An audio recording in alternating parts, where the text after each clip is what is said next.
Ya estamos grabando, ¿no? Ok. Estamos empezando de manera descontracturada generalmente las entrevistas, así que no hay una presentación formal. Sí vamos a agradecer a Virna y Ernesto por estar acá. Muchas gracias. Esta temporada son las primeras personas que vienen desde el lado de la dirección de cine. Así que contento de volver también a charlar con personas que realizan. Así que nada, re contento. Sí, bueno, justamente recién estábamos hablando de su ópera prima, ¿no? De Raimundo. Nos gustaría quizás situarnos un poquito antes, ¿no? En dónde inician en ustedes este camino de la dirección, digamos, de manera propia cada uno. ¿Desde qué momento sienten que hubo ese cambio, esa llamada? Mirá, nosotros estudiamos en la Escuela de Cine de Avellaneda entre el año 92 y 95, 96, Virna terminó. Era un periodo para los estudiantes y las estudiantes de cine muy complicado porque no había un soporte digital como hay ahora que te da verosimilitud en el relato, así lo hagas con muy poca producción. En esa época teníamos caseteras VHS como muy rudimentarias que no te creías en la ficción lo que estabas haciendo. Es como una estética demasiado televisiva, una cosa así. Entonces es como que por más que hicimos una escuela de ficción, para filmar teníamos que esperar al 35 milímetros o lograr, digamos, conseguir un presupuesto para hacer una película en 35 milímetros. Hicimos experiencias en 16 milímetros más informales o más, pero en el documental es donde encontrabas realmente la fuerza, donde vos decías, bueno, puedo narrar algo y la gente cree y siente lo que estoy narrando, ¿no? Pero no fue por eso, fue porque nos pasó que justamente terminando la escuela tuvimos una hija, Nikita, que ahora tiene 27 años, 26, y bueno, nos fuimos a vivir juntos, solos, y ahí es como que el mundo se nos vino encima, ¿no? Y nos empezamos a replantear un montón de cosas y salimos quizás de la comodidad a veces que tiene el estudiante que capaz estudia su carrera de cine, onda clase media, ¿no? Y después se va a hacer una beca a Europa, lo que sea. Ahí nosotros, bueno, empezamos, nada, a ganarnos la vida como podíamos y también había algo que necesitamos que era conectarnos con el sentido de por qué nosotros estamos viviendo, por qué nosotros habíamos estudiado cine, quiénes éramos, ¿no? En un momento donde en los años 90 nos habían cortado toda identidad casi, ¿no? Para la generación del 90 fue muy jodido porque es decir, que no tenías conexión con la generación de los 70, con los que antes habían hecho algo más de vanguardia, porque la dictadura había cancelado incluso el relato, a pesar de que vino la democracia, y estábamos como en un limbo. Y ahí es donde yo veo Los Traidores en un cine, en una proyección, y nada, y ahí fue el cambio total. No podía entender cómo se podía haber hecho ese cine en Argentina y no haberla visto nunca, o que en la escuela de cine no nos dijeron nada. Y empezamos a investigar sobre Raimundo Gleiser, a investigar sobre Raimundo Gleiser, también a investigar sobre el cine revolucionario latinoamericano, y ahí, bueno, fue el despegue de una película que también nos marcó para toda la vida, para toda nuestra obra, ¿no? Sí, claro, porque pasaba eso, como que, como cuenta Ernesto, o sea, todo ese proceso, más en lo personal mío, o sea, yo venía de una familia que el nivel de politización que tenía es radical, o sea, discutir la cuestión peronismo, radicalismo, no se hablaba de la dictadura, siempre se discutía los domingos de política y siempre se terminaba peleando toda la familia, eso sí, pero había algo como que lo que pensábamos filmar cuando éramos estudiantes de cine en el campo de la ficción, por lo menos con mis compañeras de equipo y demás, era como muy vacío todo. No tenía conexión fuerte con lo real. No tenía política, o sea, no tenía mirada del mundo. Cuando empezamos a vivir la vida más intensamente, es decir, como dice Ernesto, o sea, a ser madre y padre, a tener que trabajar, a tener que pelear por hacer cine en un mundo donde era dificilísimo hacer cine, donde el que no estaba dentro del esquema ENERC Inca quedabas afuera, o sea, vos habías estudiado en Avellaneda y eras conurbano, imposible, no vas a acceder a nada. Hoy también nos discriminan por eso. También, pero en ese momento era brutal y no había tecnología para salvar esa diferencia. Entonces, cuando vimos el cine de Gleiser, que de hecho fue Ernesto y vio en un ciclo que hacía Peña, México, la Revolución Congelada y los Traidores. Me dice, tenés que ver estas películas que son increíbles, no sé qué. Y ahí empezamos como a decir, che, hay una parte de la historia que nadie nos contó. Che, acá hay algo que es una dimensión desconocida que está frente a nosotros, entonces, ¿de dónde venimos? ¿Quiénes estaban antes? Y a medida que te ibas acercando a eso, sentías una comunión total, o sea, totalmente. En ese momento hacían cine de esta forma para sortear la censura política y hoy vamos a hacer cine de esa forma para sortear la censura económica que hay. Entonces, nosotros cuando nos casamos le pedimos a nuestras familias que nos regalaran cosas de tipo una computadora, unas caseteras en esa época, o sea, para armar una isla de edición. Eso fue como, y editábamos de todo, o sea, desde casamientos hasta cortos de estudiantes, hasta institucionales, lo que sea. Y empezamos como ahí, lo que teníamos mucha independencia técnica, entonces podíamos armar toda una película entera. Y nosotros nos decidimos en ese momento, había 2 tecnologías en las que podías invertir, como una isla súper estable, tipo toda analógica, con mixers, y era una tecnología que costaba fortunas para tener algo en una calidad mejor, o comprar una computadora, PC, recontra inestable, con placas digitales que era lo primero que salía en el mercado de digitalización. Y eso te permitía hacer de todo, pero con un nivel de inestabilidad y había que empezar a aprender todo porque nadie sabía nada sobre eso. De hecho, cuando compramos la computadora no sabíamos ni encenderla. Y fuimos re autodidactas y aprendimos todo y empezamos a bajar programas y empezamos a... Entonces todo el tiempo podías hacer cosas que los demás no podían hacer y lo podías ofrecer, entonces tenías laburo y entonces ahí, a partir de ahí te ibas formando y entonces Raimundo se hace de esa manera. O sea, nosotros usamos una forma de montaje que tenía que ver con la historia del cine que estábamos narrando, o sea, con el cine político, un montaje ideológico, pero a la vez teníamos la tecnología no lineal, digital, para poder hacer cosas con fotos, animaciones que ni los estudios más grosos lo podían hacer. Entonces, esa combinación fue alucinante porque nos dio mucha libertad en el sentido operativo de hacer y a la vez nos fuimos cargando de una historia que era nuestra, que era la historia de esa generación que había desaparecido y de la cual sabíamos muy poco y que en definitiva fueron como los docentes, los nuevos docentes que desde los archivos y desde sus memorias y de las memorias que contaban la gente que lo había conocido, a Gleiser y a Cedrón y a tantos, a Quique Juárez y a tantos cineastas, era como reconstruir nuestra propia historia, ¿no? Porque ellos hubieran sido docentes nuestros. O sea, siempre decimos eso, si esa generación no hubiera desaparecido, eran los que tenían que estar en las aulas enseñándonos a construir una mirada, ¿no?, del mundo. Porque en Raimundo, además de tomar la vida del cineasta, a nivel recursos está los testimonios por un lado, el video de archivo y después, bueno, las animaciones. A mí me sale preguntar cómo fue el proceso de hacer esa unión de esos recursos. Digo, ¿cómo fue?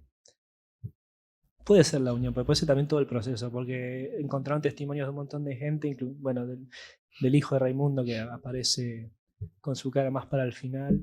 Y también preguntar, bueno, la obtención del material y también tienen materiales de las películas que se escucha que él dice corte, y eso que tenían los crudos, Claro. no sé, como toda esa cuestión que me parece Sí, fascinante.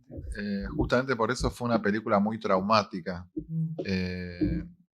dolorosa y liberadora a la vez. Es como que, primero porque éramos las primeras personas, incluso generacionalmente, que estábamos preguntando por hechos terribles para quienes los estaban contando por primera vez y que no tenían confianza también para contarlo todavía. Mucha gente no quiso testimoniar para la película Raimundo, por ejemplo. Quizás no gente tan cercana a él, pero digo, el testimonio en sí mismo tiene un valor increíble. O sea, vos ves hoy la película y también marca un momento de la historia nacional, haber hecho entrevistas sobre las víctimas de los años 70, haberla hecho a fines de los 90. De la misma manera que si vos ves hoy, no sé, La República Perdida, que un chico de 14 años te testimonia en el año 84, tiene un valor en sí mismo también por la época en que fue tomado ese testimonio, por lo que le pasaba a esa persona en ese momento. De hecho, muchas personas de Raimundo digo, ya no están vivas. Pero eso costó un montón. Por ejemplo, el productor de Raimundo, Bill Sussman, es una persona que hasta acá se hablaba, digo, porque no había redes, no había nada, era todo rumores, que inclusive no existía, Ah, que era un invento del ERP, que en realidad sacaban dinero de los secuestros y que con eso financiaban las películas, y que Bill Sussman no existía. Bueno, o sea, viajé a Estados Unidos para entrevistar a Juana, que estaba exiliada allá, y ahí fuimos a verlo a Bill Sussman, y sí, evidentemente existía, y no solamente eso, sino que Bill Sussman era también un sobreviviente de la Brigada Abraham Lincoln de la Guerra Civil Española, del bando republicano. Entonces, encontrarte con una persona de esa época, 80 y pico de años, no solamente te hablaba de cómo él había visto a Raimundo en esa época, de cómo Raimundo le decían que no vuelva, que lo iban a matar, porque fue un testimonio de Bill y también de su hija Susan, que por favor no vuelva, te contaban toda la cocina de esos últimos días de Raimundo, pero aparte te estaba contando su experiencia personal de la Guerra Civil Española. Esa generación ya no la tenemos. Y yo tuve la suerte de tener, o sea, ¿me entendés lo que te digo? La fuerza de lo que es a veces poner el cuerpo para hacer un documental. Y el archivo es algo que fue muy de a poco. Primero vos decías testimonial, sí, la referencia que teníamos nosotros de este tipo de películas y que una de las que inspiró también a hacer Raimundo fue Cazadores de Utopía de Coco Blaustein, donde él tomó, digamos, justamente está basado en testimonios de los sobrevivientes de Montoneros, donde contaban por primera vez lo que habían vivido ellos anterior al año 76. Porque pongámonos en el marco de que nosotros conocíamos la historia de los campos de concentración, pero no sabíamos quiénes eran esa generación de desaparecidos. Por eso ya con los testimonios casi como que empezamos desde ese lugar a buscar la película. Pero claro, empezaron a aparecer los archivos. Las películas de Raimundo estaban desperdigadas por un montón de lugares, principalmente en Estados Unidos. Cuando viajé yo por primera vez me dieron una moviola, tuve que aprender a usarla. Me dieron una serie de latas que Juana había recopilado donde no sabía qué había, porque justamente para prevenirla de la dictadura y para sacarla clandestina por Ezeiza, le ponían cualquier título. Y ahí aprendiendo a enhebrar también, yo tenía 25 años, una moviola, empezaban a aparecer los informes del ERP, como una película sobre los indios matacos, como las Islas Malvinas, lo que sea, y era la única copia que había, ¿me entendés? O sea, un pendejo que recién salía de la escuela de cine, solo, sin apoyo del Inca, sin apoyo de ningún lugar, con la propia voluntad, así, y por eso te digo muy traumático, porque también esa responsabilidad era como angustiante en el fondo. ¿Me entendés? Te sentías como en un abismo de alguna manera con eso. bueno, también están las películas y lo que él filmaba, ¿no? En su vida personal de su esposa con su hijo y los audios Claro, eso que fue lo que tiene. encontró Birna Claro, después. el proceso de Raimundo duró 5 años, entonces fue por capas. O sea, primero viajó Ernesto, trajo todas las películas, ahí había un par de películas hogareñas, pero pocas, porque Juana le había dado las películas que tenían hogareñas a Peña para que las viera por el libro que estaba escribiendo y Peña nunca más se las devolvió. Entonces le dio como una copia en VHS muy pedorra y de hecho la sigue teniendo Peña en sus archivos y son materiales familiares de Gleiser. Entonces todo lo que teníamos ahí era como algo más o menos lo que había. Después iban apareciendo cajas con fotos en casas de diferentes familiares. Digo, la mamá Sarah Eichen de Raimundo, cuando fallece, Greta va a la casa de la mamá y encuentra una caja llena de fotos y nos dice, chicos, acá hay un montón de fotos. Bueno, íbamos con el escáner, y empezábamos, o nos traía las fotos y escaneábamos todo, lo digitalizábamos, devolvíamos. Entonces iban apareciendo como nuevas imágenes de esa vida que estábamos reconstruyendo y de esa historia. En el año 2000 fue, ¿no? 2001, Sí. cuando cayeron las torres. O sea, en ese año Juana nos llama y nos dice, chicos, me acaban de mandar del laboratorio donde Gleiser montó los traidores y México la revolución congelada, 11 cajas cerradas. Eran cajas gigantes. Dice, 11 cajas que yo no pienso abrir porque a mí esto me destroza. Entonces va a tener que venir alguien de ustedes acá a abrir las cajas y ver qué tienen estas cajas. Tienen latas. O sea, ella abrió una y dice, está lleno de latas con películas. Dice, yo no voy a... así que viajé yo, Y viajé tipo en julio, ¿no? En junio. En junio, en septiembre cayeron las torres, que fue muy tremendo eso, porque yo fui a una Nueva York que después nunca más existió. O sea, después volví, cuando volví otras veces ya era la gente con las armas, tipo el militarizado, o sea, otra historia. Cuando fui ahí me acuerdo que hicimos ese laburo, llevé una moviolita, o sea, quemó la lámpara, una moviola muy antigua, estamos hablando de cosas que era una locura, porque vos estabas en la cornisa de una tecnología que desaparecía, entonces conseguir algo era casi de coleccionista. Fuimos con Juana a ver a un montajista que ella conocía de la época que trabajaba en cine ahí, y el tipo dijo, Robert Spera se llamaba. Fuimos a un edificio gigante y en uno de los pisos era como el piso de montaje, y de ahí entramos y el tipo tenía lleno de moviolas de todo tipo y dice, toma, necesitas en una visionadora chiquita, me la dio y me dice, usala todo lo que necesites, cuando terminás de hacer el laburo, venís y me la traes. No es una cosa de solidaridad y cosas así que vos decís, fabuloso, o sea, creo que Raimundo tiene mucho de eso. Ahí es que yo empiezo a abrir y me encuentro con cajas con magnético, sonoro, cajas con cinta negra y con cinta de otros formatos de audio y con, o sea, los brutos descartados de México, los traidores, y en el medio de eso un montón de filmaciones que Raimundo tenía de Gaspar Campos, donde iba con la camarita, filmaba a Juana, a Diego, pero también filmaba las columnas de gente que iban porque Perón había vuelto al país.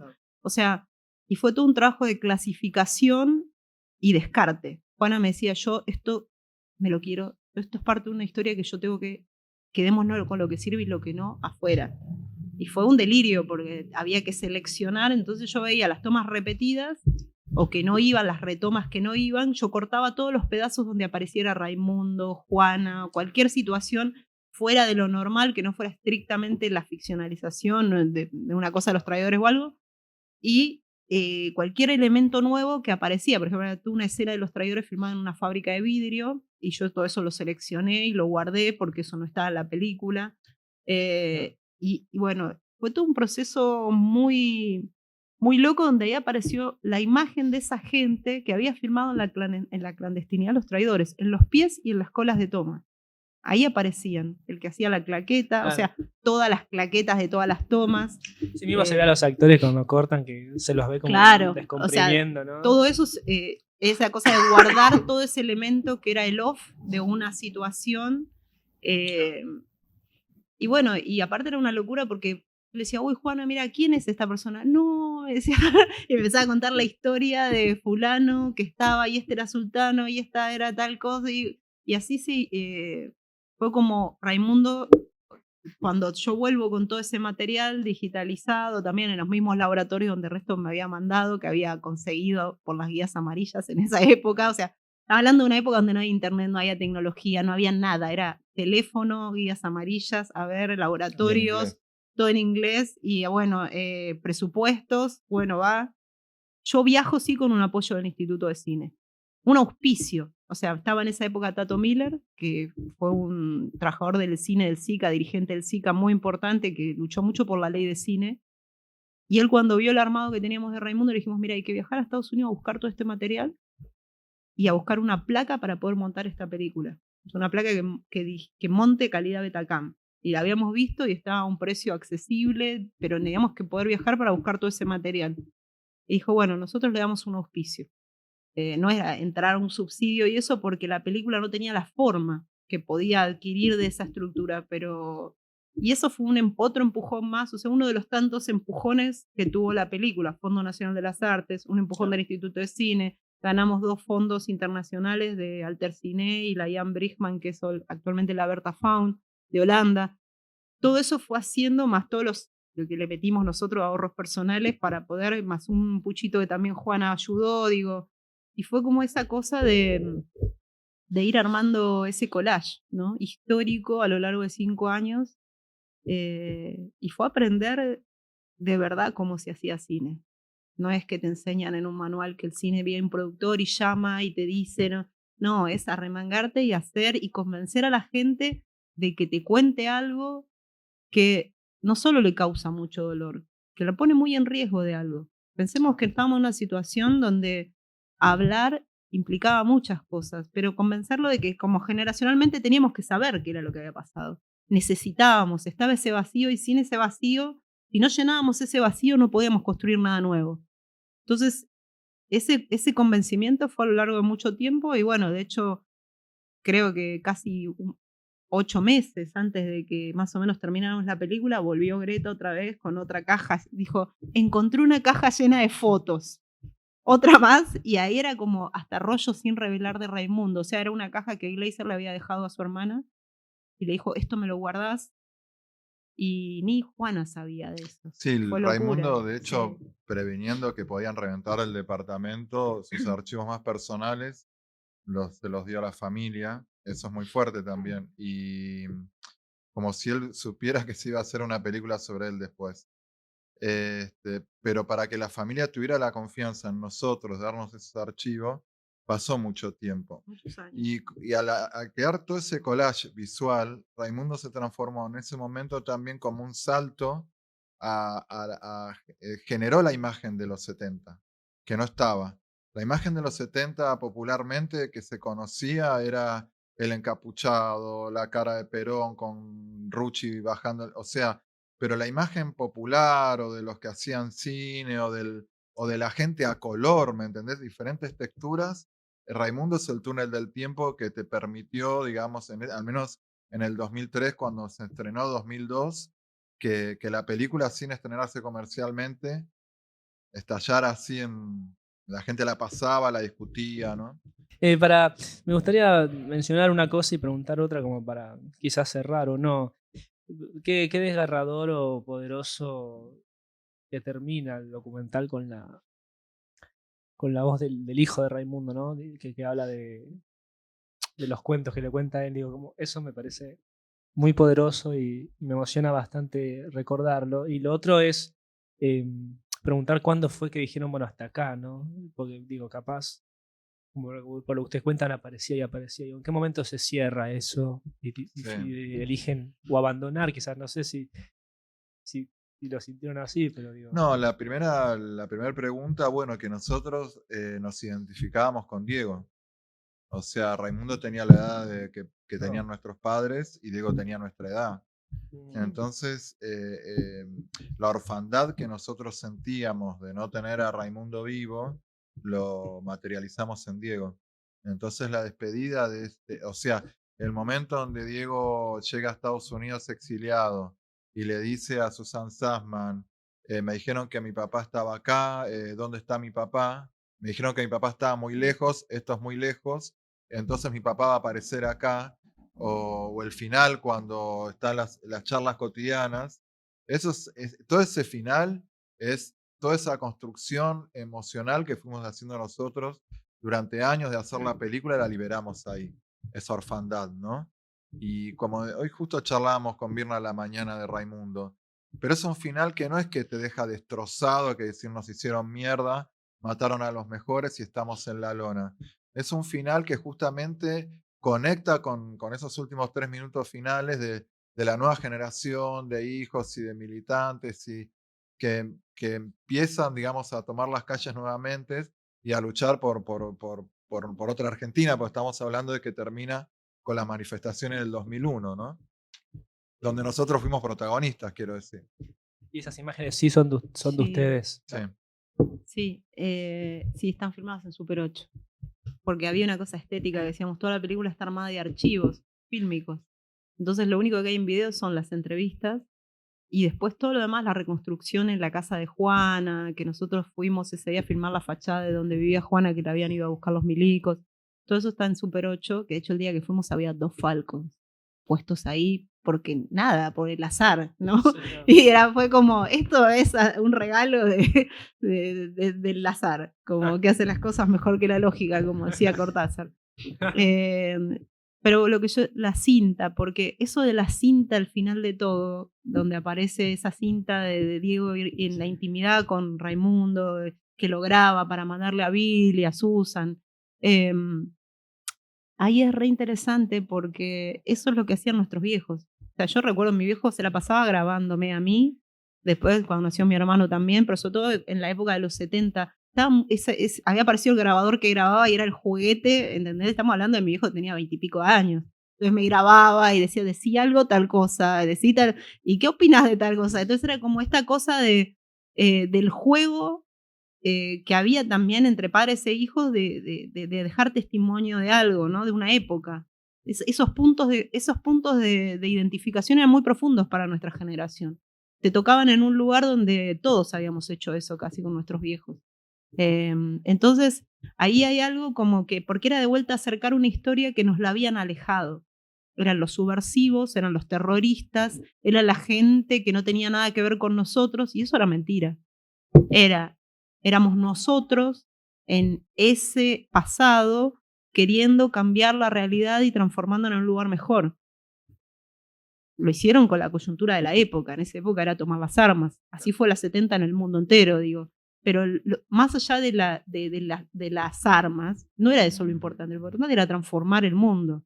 O sea, no tenían forma de transformarlo democráticamente porque los militares habían cerrado la posibilidad de la democracia. Entonces, la única chance que quedaba para pelear era empuñar un fusil, ¿no? Como hizo la Revolución Cubana, etcétera, y demás. Pero lo importante ahí era eso, porque lo que se sentía en los 90 era que el mundo ya estaba terminado, que las ideologías habían muerto, se decía. Pero no eran las ideologías, habían muerto los sueños. Había caído la Unión Soviética y con eso había caído la última esperanza de que un socialismo era posible. Y era un desastre la Unión Soviética, porque no construyó nada que tenía que ver con el socialismo, pero por lo menos tenía el sueño de que iban a construir algo distinto. Como adolescentes y como jóvenes en los 90 sentías que lo único que tenías para hacer era hacer plata. O sea, el camino era ser exitoso y hacer plata. Era horrible, o sea, una época espantosa.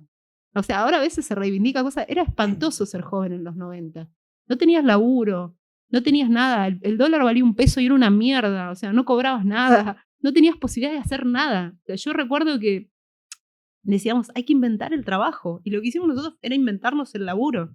Inventarnos la forma en que íbamos a hacer películas. Raimundo es un producto de eso. O sea, inventar lo que no existe, pero era devastador, o sea, porque quizás nosotros pudimos hacerlo, pero hay un montón de pibes y pibas que no lo podían hacer, ¿entendés? Y era desesperanzador también, por eso mucha gente se iba del país y todo eso.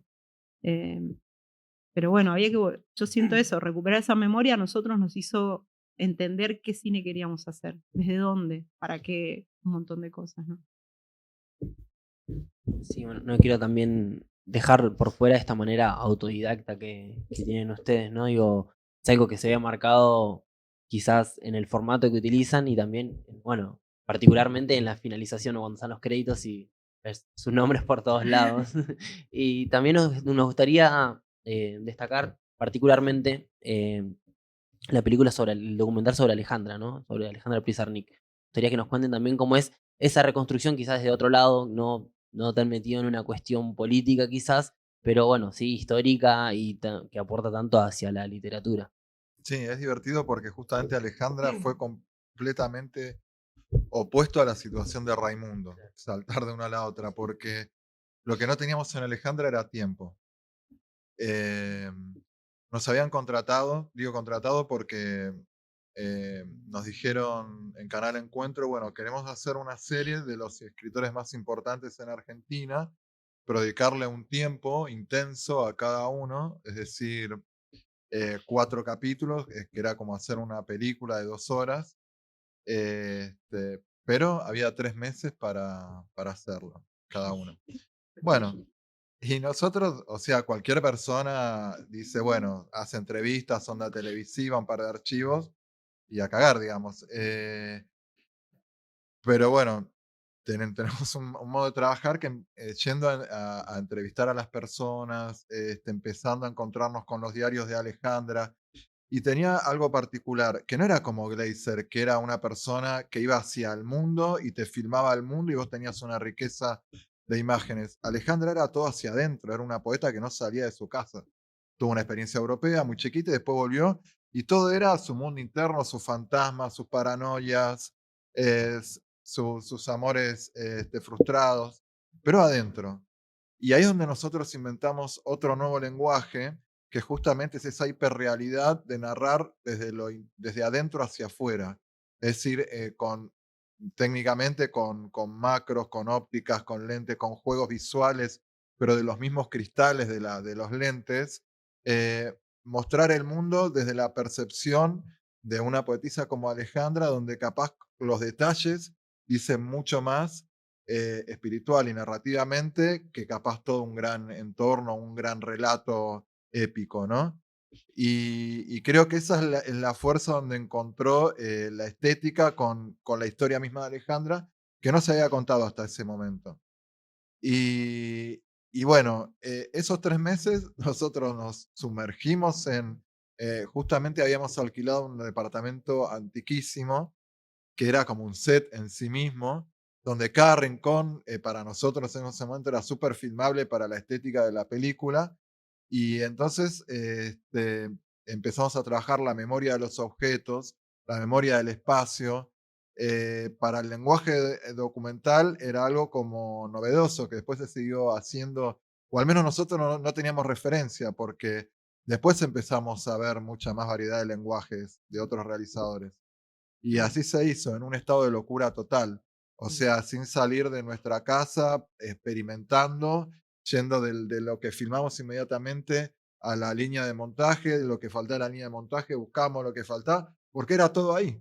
Para lo único que salimos era para escenas muy conceptuales que ahora las vemos a distancia y nos encantan, como cuando fuimos al zoológico un día de semana donde no había nadie y empezamos a registrar a los animales en planos muy raros, muy fuertes, muy agresivos, porque estábamos como haciendo una metáfora de esos animales con ciertas personas que rodeaban a Alejandra o con el encierro mismo de la jaula de los animales para su poesía, porque ella estuvo también encerrada mucho tiempo digamos, en el hospital, en el Pirovano. Y eso cobró también una fuerza que vos, nada, lo ves ahora y decís, pará, pero con unos animales, una jaula, estás transmitiendo todo lo que no se pudo hacer con Raimundo, ¿me entendés? Con Raimundo teníamos todo el archivo, con Alejandra no teníamos ningún archivo. Y todo era a partir de esas imágenes poéticas y conceptuales que fuimos creando, donde le dimos digamos, esa superficie narrativa a todos los relatos y todas las poesías de Alejandra. Así que sí, que fue hacer también una película de la nada en una estética completamente opuesta a la de Raimundo.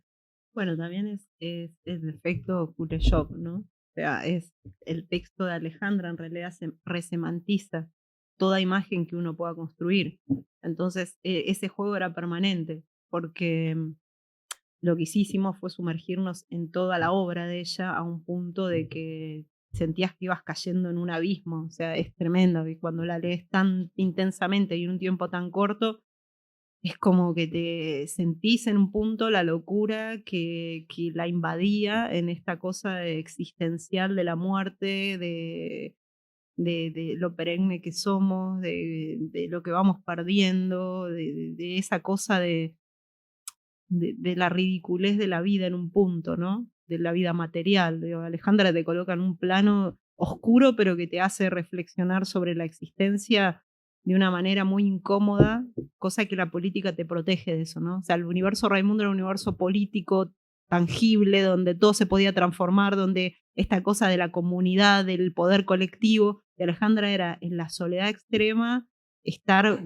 revolviendo lo que somos y era un estado de pánico permanente, digamos, estar confrontando con la muerte todo el tiempo y con la literatura, ¿no? Porque todo eso deviene de toda de una cosa muy profunda y de un imaginario. Entonces sí, era como decía Ernesto, trabajábamos detalles o decíamos, bueno, esta poesía hay que ponerla porque es significativa, porque este poema trabaja tal cosa. Bueno, ¿cómo lo vamos a construir visualmente? Vamos a construir, vamos a mezclarlo con fragmentos de el diario de ella donde está hablando del momento que está construyendo esto, entonces vamos a hacer planos detalles de, no sé, de manos y dedos jugando con las palabras que va recortando y a la vez vamos a ir trabajando en simultáneo con imágenes de archivo de tal cosa de París o de acá, o vamos a salir a filmar, por ejemplo, el Pirovano. No se puede filmar, se puede filmar una fachada externa, pero nada más. Vamos a la Facultad de Medicina, nos metemos en el edificio que no hay nadie y vamos a hacer planos locos y con eso construimos la parte ficcional de eso. Y hacíamos eso, nos íbamos a la Facultad de Medicina, entramos con la camarita Canon chiquita, con las ópticas viejas y era fabuloso porque no tenías que pedirle permiso a nadie de nada. Ibas, filmabas en el tren, filmabas acá, filmabas allá. ibas recolectando, o sea, todo un imaginario que nos pertenece, que es nuestro entorno, ¿no? Porque ahí pasa algo que es muy heavy, que es la cuestión de los permisos. O sea, los permisos, yo siento, esto es una mirada muy personal, son la forma de censura más violenta que tiene esta sociedad.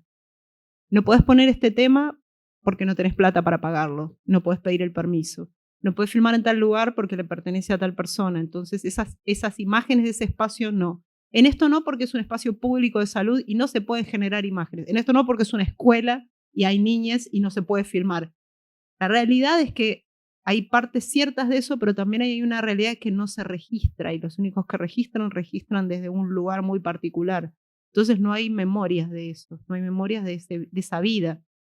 Y lo interesante y lo subversivo es salir y filmar, porque también es el sentido último de lo que haces. En este caso era reconstruir el universo de Alejandra. Y Alejandra era una persona que pateaba el tablero en todo. Políticamente era una anarquista punk total. O sea, no le importaba nada, rompía todo, iba contra todo y en ese sentido había que ser coherentes. De la misma manera que habíamos sido coherentes con Raimundo en el punto de vista político, en respetar su mirada, en un montón de cosas, de decisiones que tomamos en cuestión de proteger esa honestidad hacia el personaje. Lo mismo pasaba con Alejandra, había que ser honestos con el personaje de Pizarnik y eso implicaba tomar una serie de decisiones y de responsabilidades. Y lo fabuloso que, como lo producía Encuentro, o sea, como salía por la televisión en ese momento, Encuentro dijo, pongan la música que quieran, porque acá pagamos un canon fijo y acá se puede poner, iba hecho, pusimos los Rolling Stones, poníamos todo, era maravilloso eso.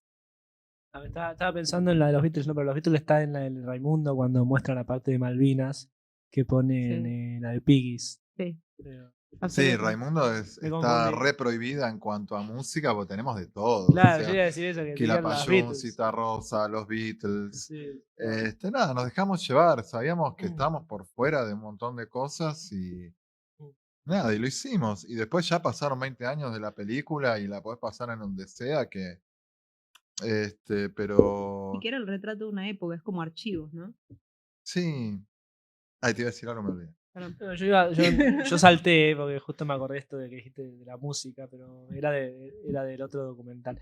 No, quería preguntar antes de pasar al siguiente título de Alejandra, bueno, que aparece el elemento, como dijiste, ficcional hasta ahí, que es la aparición de ella como una niña.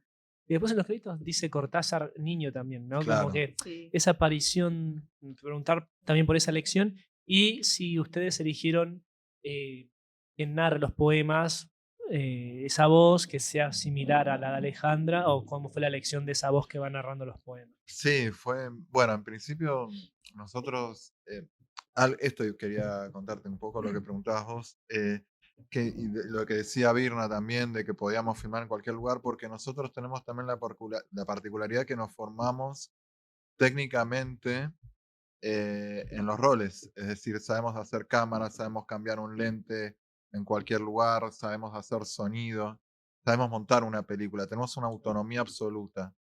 Este, y eso también nos da una libertad y un modo de producción que capaz es diferente a otras gente que produce, ¿no?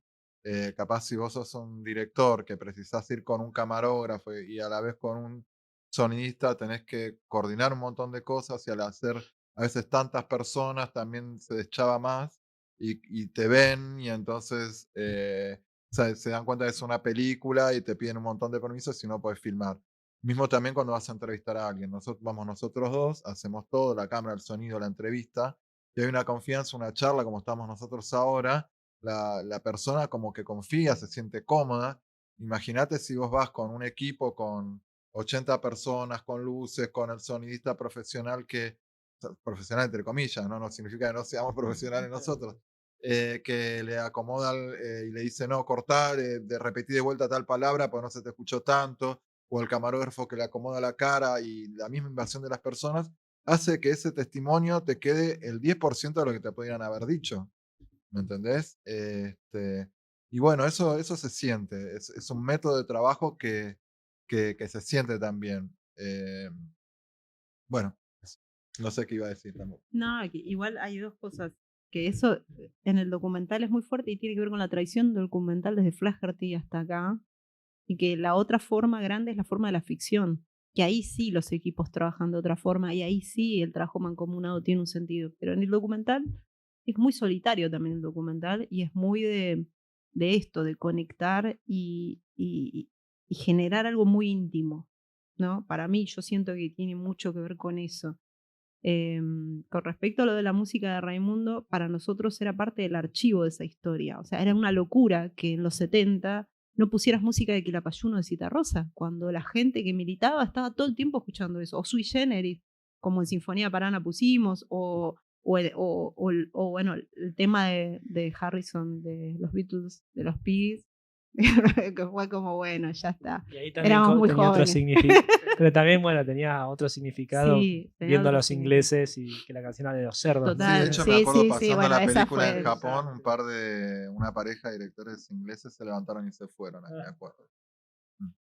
Pero es que era la historia nuestra con los Claro. ingleses, lo que hicieron en estas tierras, digo, no eran los Beatles, amo a los Beatles, pero bueno, también los Beatles vinieron en ruptura y patearon un montón de cosas que tenían que ver con esa lógica, digo, imperialista y eran laburantes dentro de esa sociedad y eran pibes que se habían hecho de otro lugar. Está bueno, sí, nosotros lo pusimos con ese sentido, lo de los pibes, era así. Pero, ¿cuál era la pregunta? No, lo de última? Alejandra, la decisión de ella niña con Cortázar niño Ah, Sí. y de la voz que narra hasta el final que Eh, aparece la voz Los de niños ella. son nuestros ahijados. Son Jero y Carme, nuestros ahijados.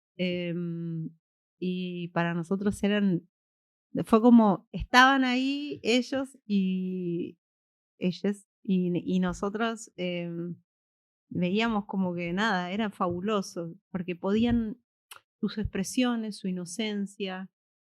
Digo, nosotros estábamos, no sé, los veíamos todo el tiempo porque nos juntábamos, porque se quedaban a dormir y más, y entonces dijimos, che, hablamos con su papá y su mamá y dijimos, che, podrían hacer Cortázar y Pizarnik pequeños y pequeños. Y dijeron, dale, de una. Y fue como poder materializar en imágenes un montón de cosas que nosotros sentíamos en la relación de Cortázar con Pizarnik. Un juego de niñez, porque eso era lo que tenían.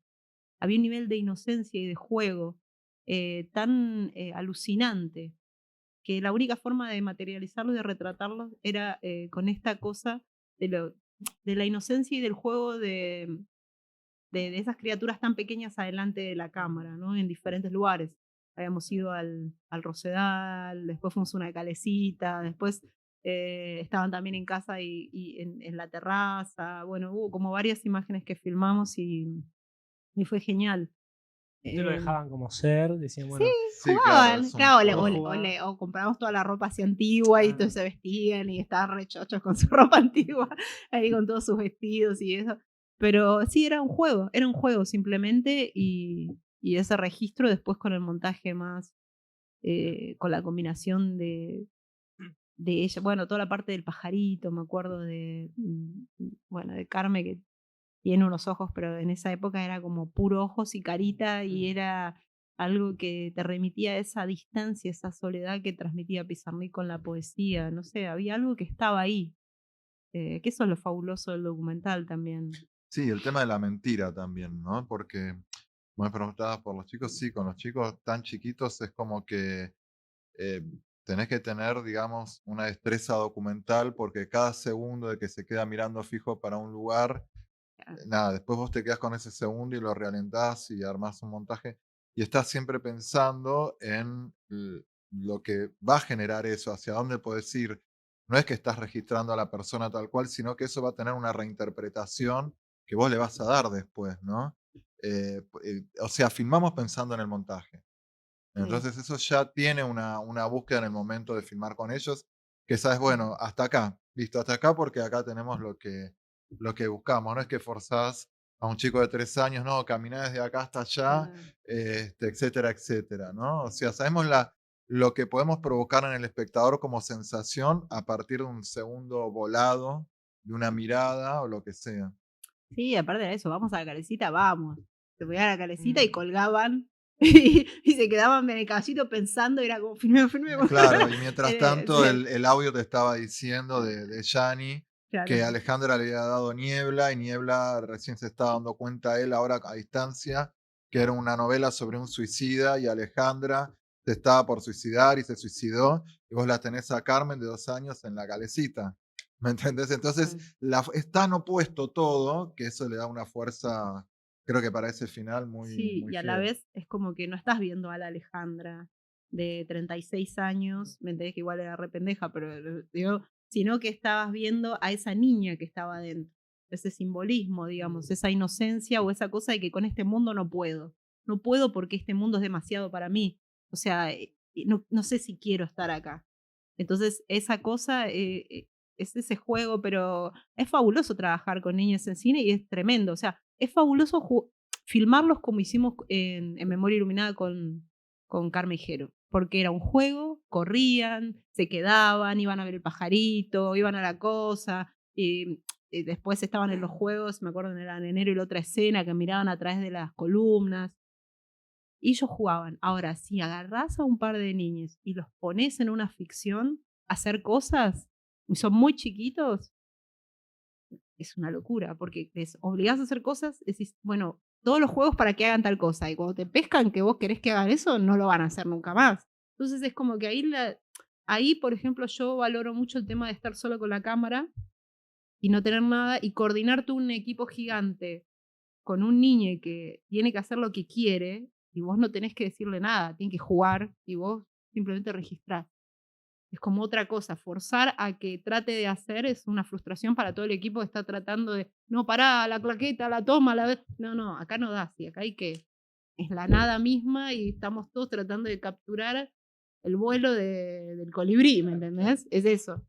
Y la voz de Alejandra la hizo mi hermana Vanessa Molina, que es actriz, y con ella trabajamos un montonazo probando. O sea, había una sola grabación que teníamos de Pizarnik original, que era de un poema que no es Arturo Carreras. de Arturo Carreras, que no es de ella, que está muy bueno, y esa grabación la tenía Vane como tipo leitmotiv, y era como, bueno, colocar todo en este tono, colocar todos los poemas en este tono. Y cuando las amigas de Pizarnik escucharon la película, dijeron, o sea, se quedaron porque decían, es Alejandra, o sea, es increíble. Nunca había nadie que... Y era eso, era como ir a buscar, capturar ese tono, esa forma, esa rítmica que tenía Pizarnik. Pero Sí. yo creo que se genera hasta el final que aparece el audio original de Alejandra. Se genera como esa duda de decir, o sea, no tenía tanto sentido que sean tantas grabaciones de Alejandra, pero digo, se genera como una duda interna de saber si eso no es. Sí, de hecho el otro Sí, día no. le mandé a Virna un TikTok de gente que ponía a Alejandra por Vanessa, digamos, pensando que era la misma Alejandra diciendo un poema. Vos fijate lo loco también de cómo los relatos sobre un hecho, sobre una persona, a veces cobran más fuerza que lo real que sucedió documental, ¿no? Hoy hablábamos con Nico en el auto de lo poderoso que era que Cortázar le pusiera, ¿cómo era? Me gustás viva o te quiero viva, no me acuerdo. Ah, esa carta, Sí, esa carta es Qué, terrible. qué Sí. tremendo. Yo creo que aparte de Seguimos esto, hablando de eso. esto del simbolismo y de la inocencia, de la niñez, se ve perfectamente reflejado justamente en ese momento de esa carta, ¿no? Esa relación entre Alejandra y Julio. Ujú. Y es fascinante y es aterrador que hay un montón de cartas de ellos dos que se perdieron. Que no se perdieron. Hay gente que las tiene guardadas, encanutadas, y se las robó a Alejandra, digamos. Grabaciones de Alejandra, o sea, hubo mucha gente que se llevó cuando ella muere, y en las últimas épocas que estaba mal, se iba llevando cosas de su casa, pero cuando muere había mucha gente que tenía las llaves de su departamento y se llevó un montón de cosas. O sea que hay más, Sí, hay más fotos, grabaciones. Sí, pero lo más grabaciones, probable es sí. que esté perdido porque también muchas de esas personas ya no están Claro. vivas y capaz sus familiares ni siquiera sabían de qué se trataban y se fueron Claro. perdiendo con el tiempo. Bueno, hablando ahora pasamos a la Sinfonía Parana que queremos hablar. Pero digo, hablando esto de documental, hay escritores, los más, diría yo, masivos son los que tienen voz y cara en archivo. Digo, Borges, Cortázar, pero no sé. Por ejemplo, Leopoldo Marechal tiene un fragmentito de él, creo que caminando, mirando por la ventana. Alejandro no tiene. Mujica Lainez tiene en el programa a fondo. Como que Sí. pasaba también algo desde la cuestión de documentar. en los años 50, 40, 50 y 60, que el que no era masivo medio que quedó afuera. Bueno, en este caso Alejandro, no tenemos video. Digo, como pensando en eso, digo, de Claro. Borges hay un montón, de Cortázar hay un montón, de Sábato video hasta no tan. Pero de esos escritores, Oliverio Girondo, creo que tampoco hay. Sí, por eso o sea, creo que como documentalistas el desafío es cómo tener presente a esa persona, cómo el espectador sienta que esa persona es amiga suya o amigo, en el sentido de cómo vas recreando toda esa humanidad y toda esa fuerza artística, esa energía en una película y que por más que no tengas el archivo, te atraviesa y sientas que estuviste hablando con esa persona durante 2 horas, ¿no? O que estuviste pasando toda tu vida entera como si fuera tu hermana. Eso creo que a veces es lo que, como decía Berna en un momento, también nosotros estemos de acuerdo o no. Por ejemplo, Borges, capaz es una persona, o sea, polémica en cuanto a su punto de vista político de la historia argentina y del mismo contexto, pero nosotros tratamos de ser fiel a él. Es como si el espectador que está viendo era como, bueno, si vos te sentás al lado de Borges, escuchalo y entendelo y pensá como él y después despegate pero digo, no podés romper ese código de honor quizás con la persona que estás reflejando su vida hacia el futuro, ¿no? Claro, es como, yo lo vería más como desideologizar el relato. O sea, si yo voy como directora con una ideología, es mi peor error. O sea, yo no tengo una ideología. Como directora, cuando hago un documental sobre una persona o sobre algo, trato de entender esa realidad en toda su profundidad, con toda su complejidad.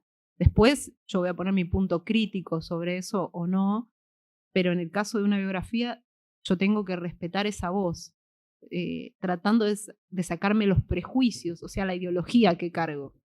O sea, no tengo que tener prejuicios a la mirada del otro, lo que tengo que tratar de entenderlo y a partir de ahí después construyo ese relato. Porque si no es una manipulación como muy fuerte de esa historia. Entonces, a nosotros nos decían que Raimundo manipulaba a la gente, la película, ¿no? Nos han dicho en Estados Unidos cuando se pasó en el Flaherty, que es un seminario de cine bastante importante, decían, ustedes con la música y demás están manipulando a la gente con un lenguaje marxista. Entonces nosotros decíamos, no, nosotros estamos transfiriendo en el relato cinematográfico lo que sentía el protagonista de la historia sobre el mundo.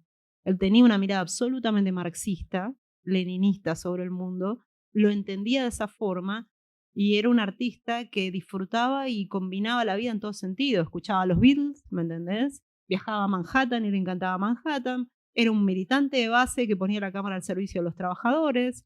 Militaba en el Ejército Revolucionario del Pueblo o en el PRT.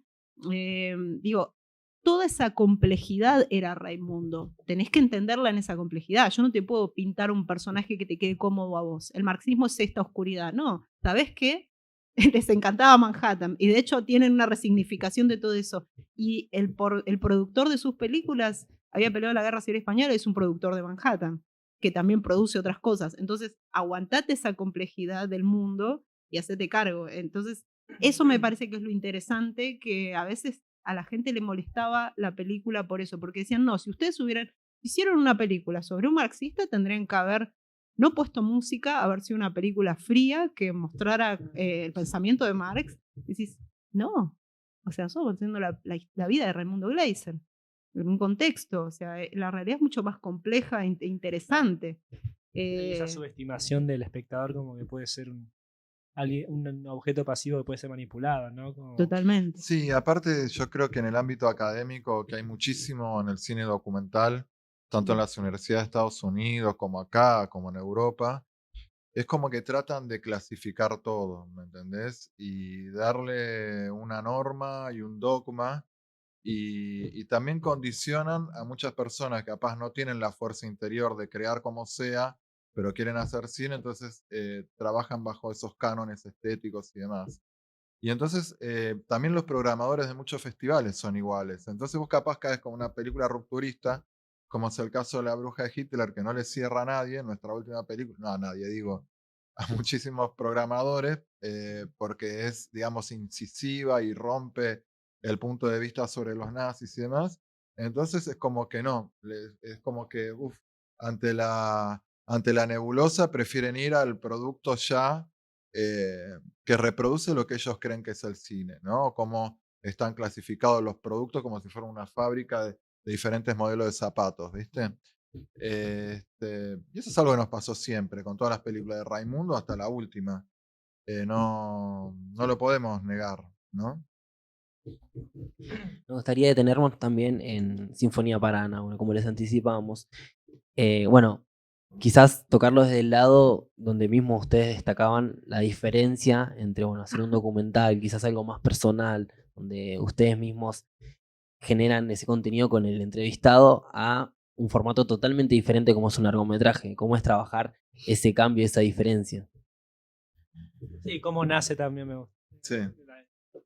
Bueno, Sinfonía nace del libro de Gaby May, que se llama Sinfonía para Ana, y a partir justamente de, si bien el libro estaba y está dando vueltas, pasan dos cosas en paralelo. Por un lado, nuestras hijas iban al Buenos Aires y Nikki, nuestra hija más grande, lee Sinfonía para Ana en tercer año. Se lo da la profesora de plástica en conjunto con literatura y le hacen hacer un trabajo a todo el curso.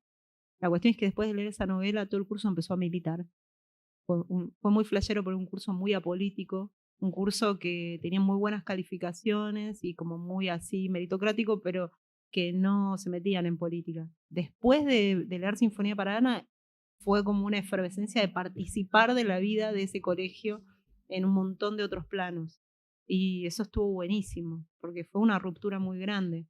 Fue conectarse con esa memoria que tenía de ese espacio. Y por otro lado, nosotros veníamos trabajando para Encuentro y le habíamos propuesto hacer El futuro es nuestro, que era una serie que recuperaba la lucha de los estudiantes secundarios en ese tiempo presente, que era 2013, que era toda la lucha contra el macrismo, que toda la organización estudiantil secundaria, y la historia de un par de pibes y pibas desaparecidos del Buenos Aires. O sea, cruzar esas dos líneas, el presente y el pasado.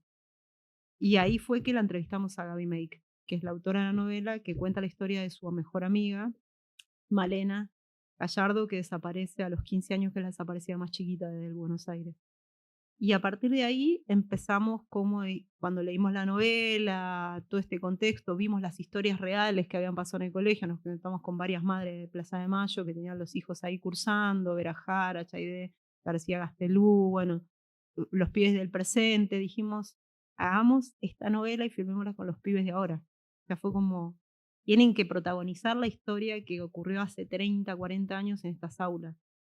Y fue así, hicimos o sea, hablamos con Gaby se copó, estaba el concurso para óperas primas en el Inca Ficción, nosotros era nuestra ópera prima de ficción, lo presentamos, escribimos el guión con el acuerdo de ella, y la idea fue, esta película la van a protagonizar los pibes y las pibas de Buenos Aires y de otros colegios donde haya activismo político. Entonces llamamos a un casting, que tiramos el casting en varios colegios que había como, y se armó como todo un casting de activistas que fue muy copado porque no solo muchos habían leído la novela, estaban enamoradísimos de la historia, querían participar del proyecto, sino que además cuando se hicieron las escenas políticas era gente que reproducía lo que hacía todo el tiempo en su vida cotidiana, en una asamblea, en una discusión.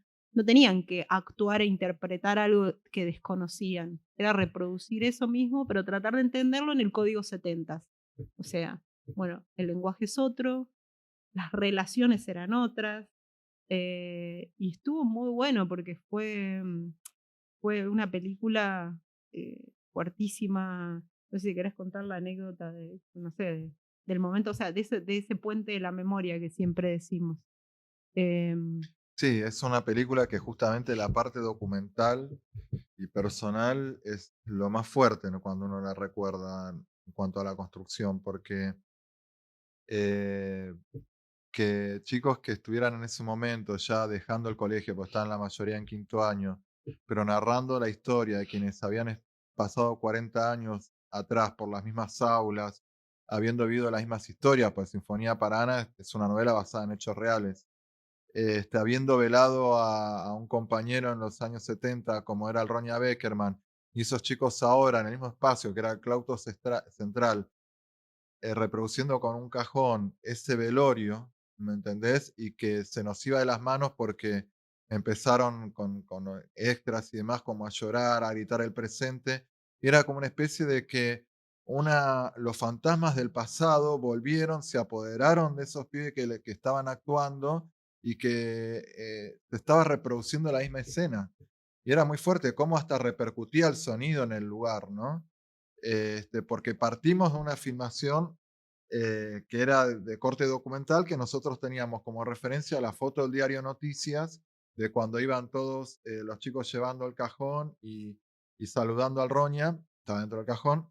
este, y a partir de eso dijimos, bueno, ponemos una cámara, como si estuviéramos filmando en 16 milímetros en los años 70, con el farol propio de esa cámara de 16. eh, y cuando empezamos a hacerlo con esa estética blanco y negro, bueno, como le damos tanta libertad, ellos se agarraron de una realidad a que apenas nosotros le habíamos contado unas líneas, pero era como que se revivió todo.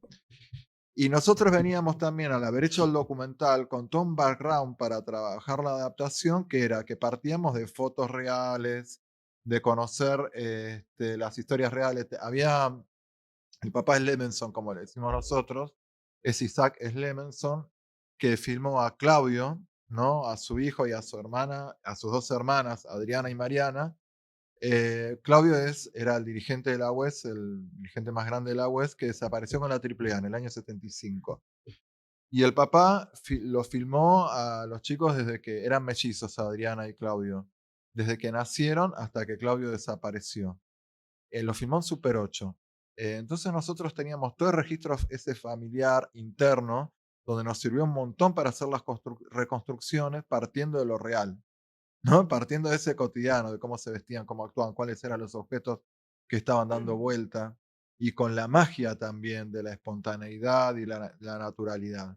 Y eso no lo queríamos perder con la ficción, más allá de que nos servía para la reconstrucción de arte, para el diseño de arte en cuanto a vestuario, objetos, sino también en cuanto a la energía de lo que pasaba en el set. Entonces, las cámaras que hacíamos, si bien partíamos de un plan técnico, que el plan técnico es el guión técnico, es donde vos vas al set y decís dónde va la cámara, todo, pues ya lo escribiste, sino que le damos libertad documental, es decir, que los chicos reproducían la escena, nosotros la percibíamos como documentalistas, como hubiéramos viajado quizás en el tiempo con dos cámaras y las registramos de esa manera. Y era una cámara la tenía Virna y una cámara la tenía yo. Que nosotros hiciéramos la cámara, que era una ficción, a veces es dificilísimo que un director haga la cámara, y que era una con su mirada y una con la mía, eso fue fundamental para que lo que después quedó de Sinfonía para Ana, ¿no? Es decir, que quizás una tenía un punto de vista, el otro la otra, y después cuando lo armamos era prácticamente una sensación documental para el espectador. Y eso era muy fuerte porque era como que, ¿qué pasa con el cine documental? Vos que tenés entrevistas, tenés archivos, pero no tenés esos registros íntimos de los conflictos familiares que tenía Ana, o de las charlas con su mejor amiga, o las cosas más fuertes que le pasaba con su pareja, con sus dos parejas que tenía en ese momento. Pero sí la ficción te lo permite. Y si vos le das esa magia, esa sensación documental, nada, al público le estalla en el corazón, digamos, ¿no? Entonces terminaba la película y terminaban todos, no sé, como sus cerebros y sus corazones desparramados por los parlantes y los bordes de la Sí. sala de cine, ¿no? Sí, mismo, yo no me acuerdo si le escribía a uno de ustedes en particular o en Facebook tienen la página de ambos, porque necesitaba compartirles que cuando fui al cine, termina la película y atrás mío se larga una piba a llorar con los créditos, pero no como una cosa de regocijarse en la tristeza, sino como digo, la atmósfera que está construida eh, en la película, y bueno, me emociona un poco.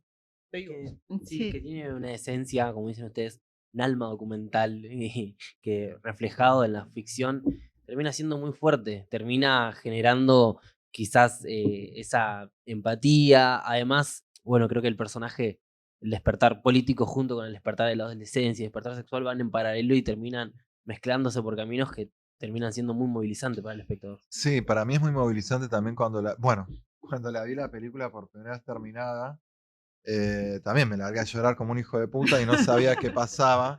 De hecho, soy una sensación muy ridícula porque yo no lloro nunca, Y ahí, pero me puse a llorar, pero nada. Estaba mi mejor amiga, Dai, estaba el Corcho, que era el productor, y estaba Gaspar, que era el sonista, pues la vimos por primera vez en el estudio de sonido final. Y claro, se cruzaban muchas cosas. Primero que vos veías todo el tránsito de Ana, y Ana es Isadora, es mi hija, más chica, ¿me entendés? Entonces vos veías la muerte de Ana, era también reflejado en una persona que es tu hija. Se había muerto mi viejo un mes antes de salir a filmar, y yo había hecho un bloque de hielo para hacer, o sea, me dijeron que se murió cuando yo estaba entrevistando, haciendo casting, ¿me entendés? Nada, es un bloque de hielo desde que empezó la película hasta que terminó, y cuando la vi terminada como que estalló todo.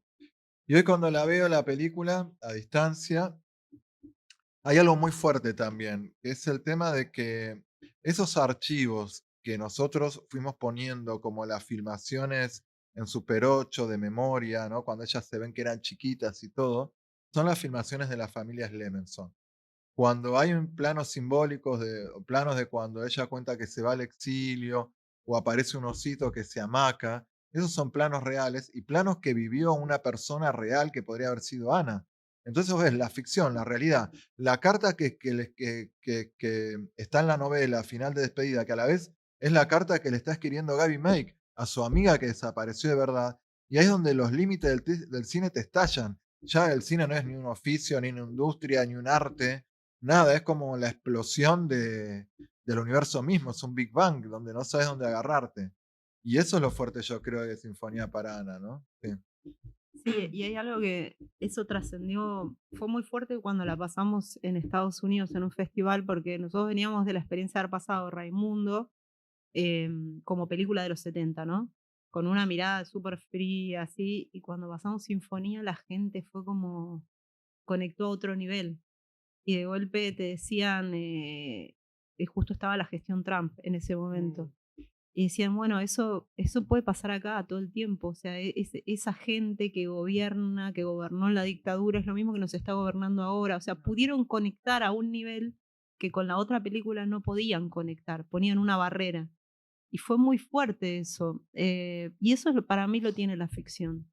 Ahí lo que pasaba con Sinfonía, lo de la escena del Roña Beckerman fue tremenda, porque yo siento que ahí hay como un punto que yo quiero volver en el cine, que es lo que hacía en un punto Peter Watkins al inglés cuando hacía La Comuna de París y recreaba con un montón de gente, actores, en un espacio cerrado lo que había pasado, y empezaba a poner a los actores a actuar sin límite y era como algo, es una experiencia ininterrumpida y yo lo voy filmando, entonces vas entrando, pero acá era algo distinto, era estar en el espacio verdadero, en el lugar donde habían acontecido los hechos, y cuando a los pibes nada más le habíamos dicho levanten la mano y no digan nada, no tenían que decir nada.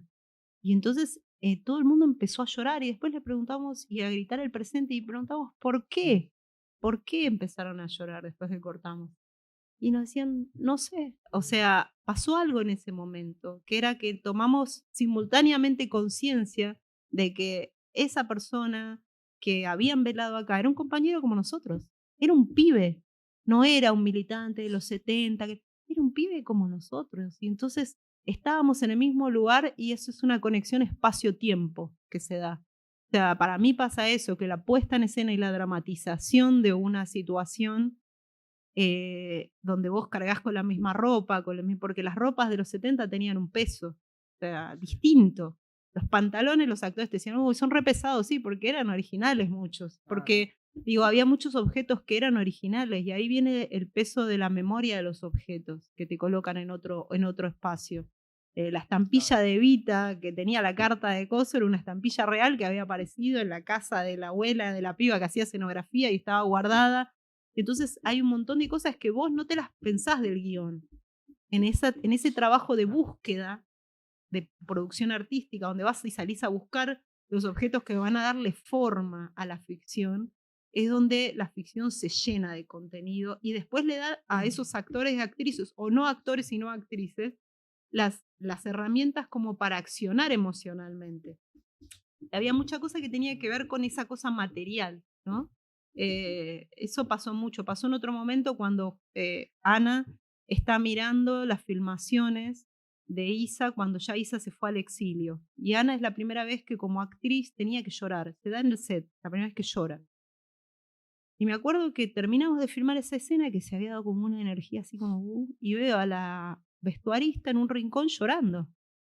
La vestuarista, que era mi prima también, que aparte hace foto y arte y eso, pero es una piba que viene de otro palo, que no tiene nada que ver con la política. Y digo, ¿qué te pasa, Samantha? No, es que tomé conciencia de la historia que estamos contando y de lo que esto significa y lo que pasó en nuestro país y toda su vida y hasta ese momento, a pesar de haber visto un montón de cosas, nunca había conectado emocionalmente con la historia de su país, de su patria. Entonces es como que ahí sentís que la ficción es poderosísima, cuando se la cruza con el documental y se borra el límite. ¿No? Claro, eso. Voy a toma 2 intentar concluir esta vez mi pregunta. Bueno, igual eso lo quería contar, pero quería anexar que hay como una cuestión documental en la película, también en la forma, porque bueno, las vemos a ellas al principio en las manifestaciones, digo, hay como un... Bueno, cuando ellas están en la tele, que se la ve a ella detrás de Rodrigo no, ya creo que está, hay como recursos documentales, ficcionalizados, pero documentales, digo, y uno usa también mucho del primer plano, ¿no? Como, no sé si eso fue también que surgió ahí, pero como que hay como una cosa de la mirada, del plano bien cerrado y la cámara en mano que sigue. No sé, eso también tiene un carácter documental, que hay una tendencia también en algunas películas en hacer ese tipo de registros, ¿no? Que parecieran documentales. Entonces digo, Sí. eso surgió también en el set, o ya sabían que iba a decir, bueno, vamos a ir con los rostros acá. No, eso es algo natural. Primero que, bueno, una cuestión técnica que nosotros teníamos para poder filmarla de esa manera, trabajamos con unas cámaras DSLR Canon, que son cámaras de fotos que también filman en video y que no te permiten hacer mucho plano general porque no es una cámara de cine y la calidad casi no te lo permite. Eso por un lado. Por otro lado, nosotros veníamos de nuestro modo de hacer registro directo, que capaz no sé mucho, porque hacemos casi todo documental de archivo, pero sí se puede ver en Corazón de Fábrica, que es el tema de buscar el primer plano, de buscar ese gesto, esa cosa mínima, que a veces te lo permite el hecho de poner el cine a disposición de un evento real, que quizás no lo ves de otra manera, porque te puedes detener en esos detalles, que dicen muchísimo de la condición humana. Y eso lo reflejamos en Sinfonía. O sea, veníamos que que el plano estaba cuando llegábamos a ese lugar. Quizás nos hubiera gustado hacer más planos generales, por ejemplo, Claro. de los espacios. Pero a veces también era por cómo también se daban las cosas, ¿no? De tener una producción donde quizás no teníamos tantos días para poder filmar. El colegio nos los dieron solo para 10 días de rodaje, digo. El hecho de filmar más chicos corriendo, por ejemplo, cuando tomaban el colegio, ¿no? La fuerza que tiene capaz chicos que van de acá para allá. Y eso tiene una energía que quizás no lo pudimos lograr tanto, ¿no? Eso sí. Sí, no lo podemos lograr por los métodos de producción pedorros que tiene la ficción, los permisos y demás. Y la escasez o sea, ahí viene, como no teníamos un gran presupuesto, o sea, teníamos toda la gente a disposición para venir. Todo el mundo quería venir y nadie quería cobrar. O sea, después decían, yo quiero ir a la asamblea. No puedes venir. No puedes venir porque no tenemos más plata para pagar seguro hasta tantas personas, porque tenemos que pagar extras y podemos pagar hasta 50 extras y no tenemos más dinero que eso. Y ahí es como algo que vos decís, qué cagada. Porque en términos de reconstrucción histórica hay situaciones donde no es que vos estás explotando a la gente sistemáticamente, sino que vos decís, es como agarras una comunidad y decís, vamos a requerir esta situación, y va todo el pueblo y se hace presente en un momento, y eso queda registrado en la memoria de ese pueblo, de lo que fue. Entonces ahí vuelvo con lo que había puesto en el principio de los métodos de censura del sistema y de cómo no puedes representar tu propia historia de otras formas, porque hay una lógica que impera y que te determina. Y eso es una pena porque, nada, a veces es como, bueno, en este caso no se pudo hacer aparte porque en el Buenos Aires no te dejaban entrar si no tenía todo el mundo los permisos y yo qué sé, y bueno. No, y te daba un lástima delirio. también por un montón de actrices Sí. y actores que no podían volver al set. Sí. Que yo tenía gente re buena actuando, pero que eran bolos, habían dicho una palabra, o sea, vos tenés extras, están callados, bolos cuando dicen mínimo una palabra, bueno, los actores secundarios o principales, bueno. El bolo, si vuelve de vuelta al set, le tenés que pagar como un bolo. Son 2 jornadas de bolo, por más que se calle la boca. Entonces no podíamos volver a pagarle y no podía volver ese chico o esa chica, ¿me entendés? Y eso es una lástima porque es como que tampoco podíamos reconstruir que una persona pudiera estar dando vuelta o con las ganas que tenía de volver. Pero me habías dicho otra pregunta antes de lo de los primeros planos, no me acuerdo qué No, era. el uso también del recurso documental en la ficción, en realidad. Como que hay varios recursos de falsos documentales. Bueno, no sé si llaman falso documental, pero recursos documentales ficcionalizados. Todo es documental. En el fondo, si vos te Mm, pones a trabajar, cuando atravesás una barrera y no. tenés el compromiso de decir, quiero que esto sea como realmente fue, terminás generando una estética documental. Por ejemplo, nuestra última película, digamos, mucho más armada en cuanto al sentido del tipo de cámara que se utilizó, la puesta en escena. Este, pero claro, cada cosa que aparece delante del cuadro es real, igual que en Sinfonía para Ana. Cada vestuario es real, cada objeto es real, como decía en un momento. Y eso le da una naturalidad y una fuerza documental que está en el mismo espacio, por más que vos estés haciendo una ficción. Entonces ya como que superas la barrera de esa distancia que puede poner el espectador diciendo, viajan hacia el pasado, pero hay como una barrera de decir, esto en realidad tiene una lógica de una ficción, ¿no? Los desconcertas, Claro. lo desconcertas. Y eso yo creo que romper esa seguridad que tiene el espectador antes de sentarse a la silla, romperle la previsibilidad, es lo fuerte que nosotros siempre queremos lograr en el cine que hacemos, ¿no? Pero que igual era algo que antes, no sé, es algo que cambia en determinado momento en cuanto a cómo representar la realidad en una ficción y el espectáculo. Por ejemplo, El Padrino es una película que no usan el vestuario de Hollywood, que no usan la escenografía, van a buscar artísticamente los objetos reales. Y esa es una decisión artística que toman porque lo demás les parece como que es algo que no le va a dar sustancia a la historia, no la va a enraizar en el punto de verdad que ellos quieren enraizar esa historia. Y hoy hay como una tendencia a no usar las cuestiones, los objetos históricos, sino a reconstruir todo y a recrearlo. Y cuando se lo recrea, primero que, por ejemplo, en un vestuario las telas son sintéticas, los colores son otros.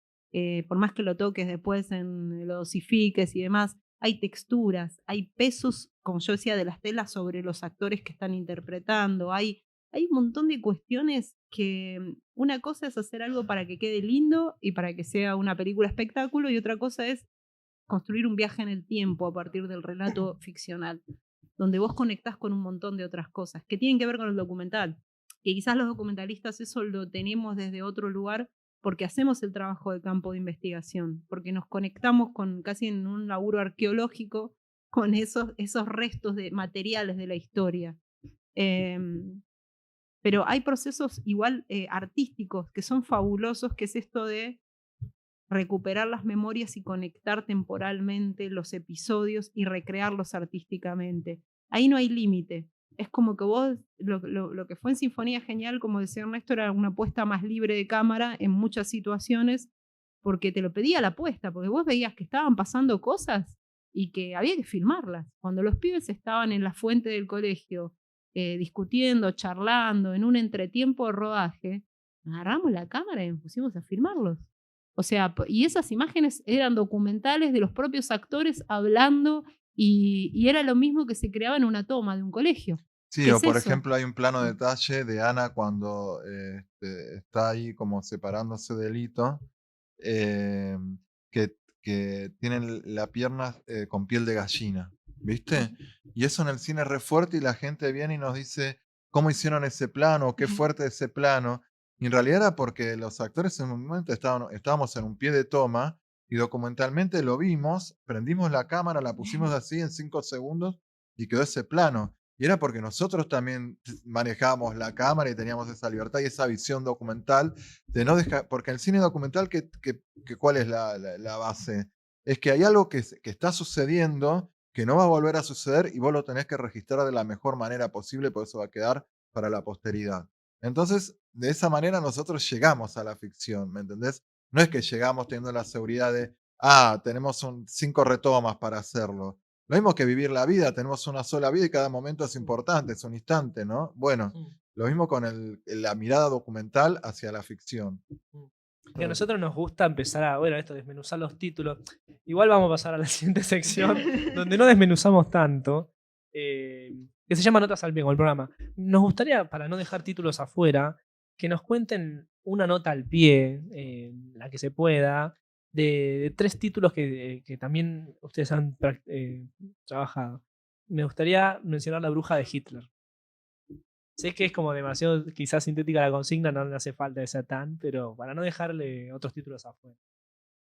La Bruja de Hitler es también un viaje en el tiempo. O sea, a ver, los espacios para nosotros son súper importantes. Digo, Sinfonía para Ana es el colegio y se filmó en el colegio. La Bruja de Hitler se filmó en una casa alemana que prácticamente es casi la única que queda en el país, que encontramos en Villa Tacul en Bariloche. Y es viajar al huevo de la serpiente de lo que es el nazismo, construyéndolo intrafamiliarmente. Es decir, son 2 familias nazis que están conviviendo con hijos adolescentes y esos hijos tienen que saber qué hacen con ese mandato paterno, con esa ideología de su familia. Entonces vos ves diferentes reacciones sociales. El silencio, lo que pasa con la persona que se revela, la persona que libera tiempo después, la persona que es cómplice, ¿no? Ese laberinto, como tiene la película, que es el leitmotiv. Y es una mirada al nazismo diferente, una mirada que molesta también para la Europa que está acostumbrada y que tiene un tabú también para hablar, porque ellos no hablaron como hablamos nosotros de la dictadura militar, de la complicidad de la sociedad civil, como tampoco habló Brasil, como tampoco habló Chile, porque no hubo una justicia que se expandió también a todos los colaboradores, sino que se hizo un juicio testigo, un Nuremberg como que se hizo acá en los 80, pero después todos los juicios que vinieron posteriores también abrieron todo el abanico y pudieron hacer, digamos, tanto un duelo como un repensarnos como sociedad, por más que ahora venga un enjambre de ultraderecha, digo. Eso no pasó en Europa y es una película que molesta. Entonces, por un lado tiene un trabajo estético tremendo, pero por otro lado tiene este conflicto que les cuesta encontrar el público, la bruja, por los niveles hacia donde llegamos, por los niveles de perturbación hacia donde llegamos, ¿no? Sí, así como era de fuerte sinfonía, me parece con un mensaje esperanzador o que te conectaba con una parte hermosa del ser humano, que es esto de, del descubrir la vida y del de hermanarse con otras personas en algo, por más que se te vaya la vida en eso, pero es esa energía adolescente de esa inocencia y esa belleza en cuanto a la convicción de que algo se puede transformar. Siento que la bruja es como la oscuridad opuesta, o sea, es como lo más, macabro del ser humano, cuando es capaz de llegar a límites impensados y donde el código es el silencio y donde el código es la irracionalidad y donde el código es yo tengo la verdad absoluta y vengo a imponerla como sea. Ese es el fondo de la bruja de Hitler, que no está trabajado en un escenario cómodo donde lo puedas aislar en el tiempo y decir esto ocurrió en la Alemania de 1945, se terminó y ya hubo justicia y ya, sino que es algo de toda esa locura demencial del ser humano persiste, se reordena, configura y vuelve. Y de hecho en el siglo XX persistió, sobre todo en la figura del rol de las mujeres y que estuvieron sometidas a un montón de situaciones y en nuestro caso, particularmente en nuestro país, de los pueblos originarios. O sea, en la Patagonia es muy fuerte eso. Es tremendo. Y cuando indagábamos en la investigación, ¿qué pasaba con los pueblos originarios en los años 60? Y te decían, no había. Era como, perdón, ¿cómo es? Claro, no, o sea, o estaban absolutamente evangelizados por la Iglesia Católica, que los habían cooptado, los que habían quedado de vuelta, pero claro, no había sectores que reivindicaran sus orígenes en ese momento en forma como mancomunada. O sea, pasó muchas décadas después, porque era recuperar la identidad. O sea, le llevó un montón de tiempo volver. Y de hecho Chile lo hizo primero que Argentina y toda la organización mapuche que viene de Chile viene, o sea, porque de verdad hubo como erosionar todo. Y esa mirada europea tan bonita de la aldea alpina y de ese cuento de ensueños que Disney puso ahí como escenario real, digo, hay todo ese imaginario que es lo que está en juego en La Bruja de Hitler, que es la belleza, que es bello. Y si estás viendo algo que está formateado para entender que eso es bello, y vos decís, wow, y después cuando lo estás viendo decís, esto es espantoso, me está haciendo mal. Es como, esa era la apuesta de La Bruja de Hitler, o sea, tratar de colocarnos no solo a nivel contenido narrativo, sino a nivel estético con ese conflicto, o sea, plantearnos desde ese lugar, qué es lo que estamos adorando, qué estamos reivindicando, hacia dónde queremos ir, o sea, y volvemos a sostener esto. Bueno, y al anclarlo en ese pasado, al anclarlo en los años 60, los separamos de los 40 y del nazismo, pero a la vez son los que escaparon y llegaron a nuestras tierras. Es la historia que nos toca a nosotros, porque es la historia nuestra, que hicieron esos nazis en la Patagonia, y es apenas algo muy pequeño. O sea, está basado todo en episodios documentales, pero es muy pequeño. Hay mucho más. Si empezás a escarbar, es mucho más oscuro. Es como el padre austríaco que tenía a la hija en el sótano y tenía hijos con su hija en el sótano, que fue una noticia que horrorizó al mundo. Ese señor de ojos claros y piel muy blanca y muy buen vecino. Eso es la bruja de Hitler. Es como, basta de sostener esto. No podemos sostener más esto. Esta mentira que nos está destrozando. O sea, y, y claro, eso molesta. Cuando se pasó en la India, la película fue muy impactante porque la India es como nosotros, somos la periferia de un mundo donde el occidental, nosotros somos parte del mundo occidental, ellos ni siquiera, y son tercer mundo también, o sea, es como que pueden criticar algo porque están afuera de eso, pero en Europa te revienta la cabeza, porque sos vos mismo, o sea, es como estás ahí. Entonces, y aparte, ¿por qué viene un latinoamericano a decirme algo? Nosotros podemos hablar de nuestra realidad, nuestras cosas. Yo siento que hubo mucho de eso. Y por otro lado es una película de mucho montaje, donde coloca el montaje en un plano muy importante, como todas nuestras pelis, cosa que no gusta en la ficción. En el universo ficción eso no le gusta mucho, le gusta mucho más como el registro de los detalles, de la acción del actor o de la actriz, de la situación. Entonces pasa algo loco, que la ponen en la peli, se pasa y la mitad de la sala no se va, no se va, se queda hasta el final, se va en el momento del debate, si tenés la mitad de la sala que desaparece, la otra mitad se queda como así, esfervorizada, hablando y tratando de desentrañar eso que le está pasando, pero conectan con un cine y te dicen, che, o sea, hay mucha gente que no me lo dijo con Sinfonía. Sinfonía era como patada de mula al corazón, como dijo una persona conocida, y como algo que estaba buenísimo, pero con esta me dicen, eh, muchos dijeron, che, me da mucho orgullo que esto sea cine nacional, que estén planteando esto. O sea, es muy loco ver una película nacional con estos códigos estéticos, con estos planteos es muy loca. O sea, y gente vieja que te decía, estas cosas era el cine de Berman. O sea, este planteo conflictivo que yo me estoy yendo con un problema que voy a tener que caminar tipo 20 cuadras para poder bajar de donde estoy. Que no estoy en un lugar cómodo, estoy en un lugar que me incomoda mucho, ¿entendés? Claro, yo esto sí es una Eh, crítica también que le hago a nuestra generación porque autores de los 60, claro, tenían la Segunda Guerra Mundial atrás. O sea, habían llegado al extremo de lo que podía hacer el hombre, como con una libertad absoluta de hacer lo que quería con otras personas, de poder absoluto, y también el sufrimiento de las víctimas como un sufrimiento infrahumano directamente.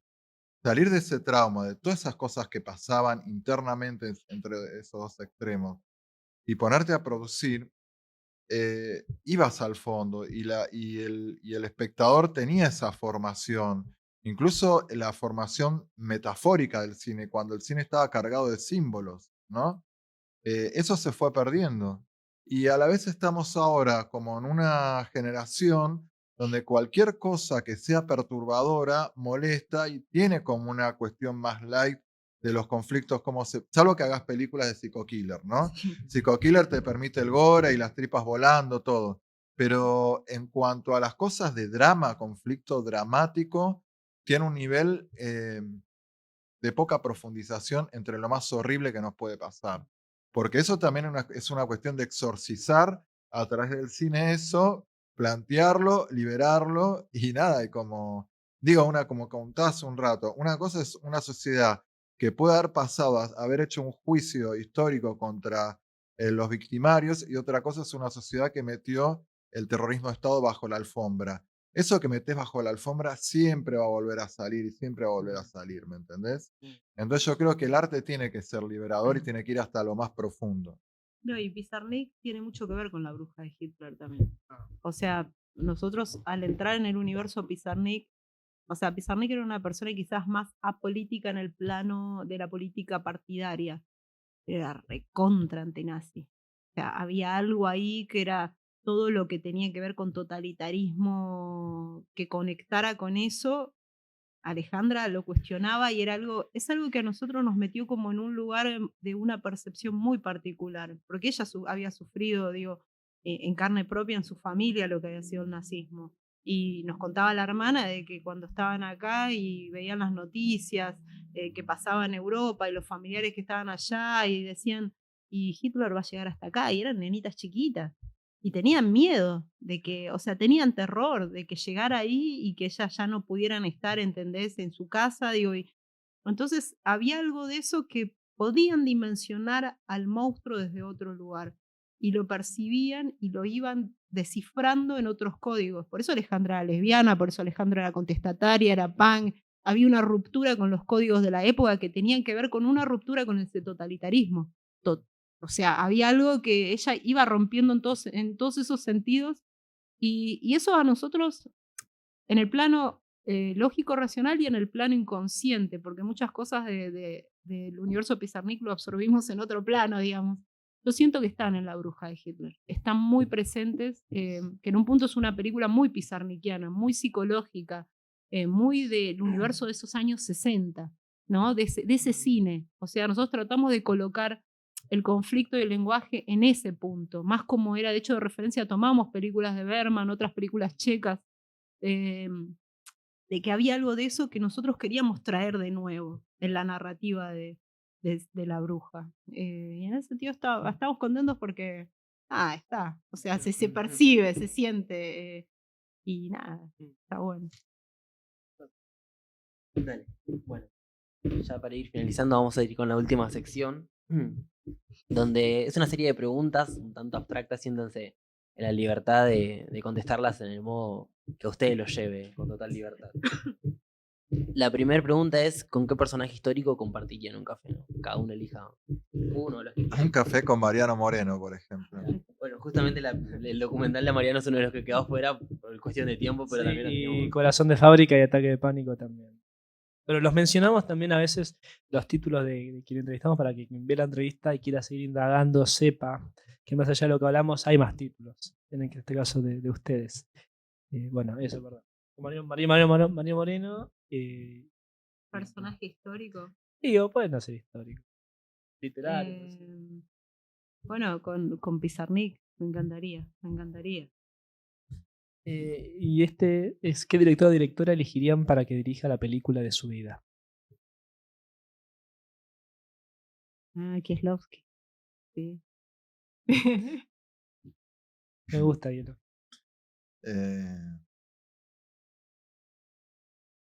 Me mataste.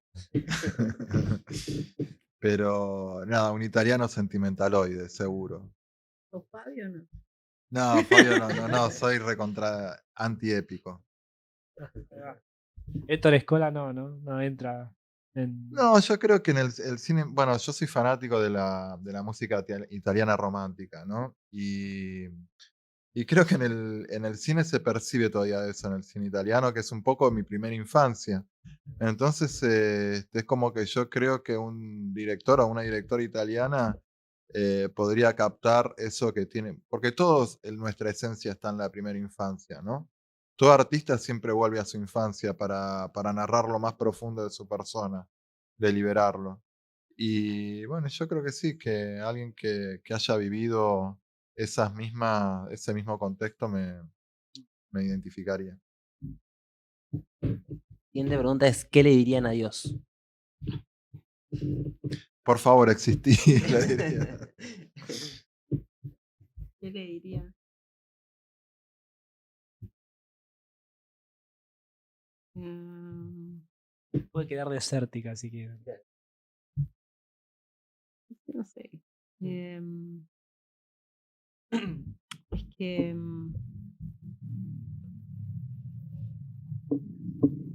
no sé. Yo le diría que me regale la inmortalidad para poder equivocarme muchas veces y volver. Yo a Dios, claro, lo pondría como productor asociado de mi vida, ¿me entendés? O sea, él me da un poco de su inmortalidad y juntos hacemos cosas locas, ¿no?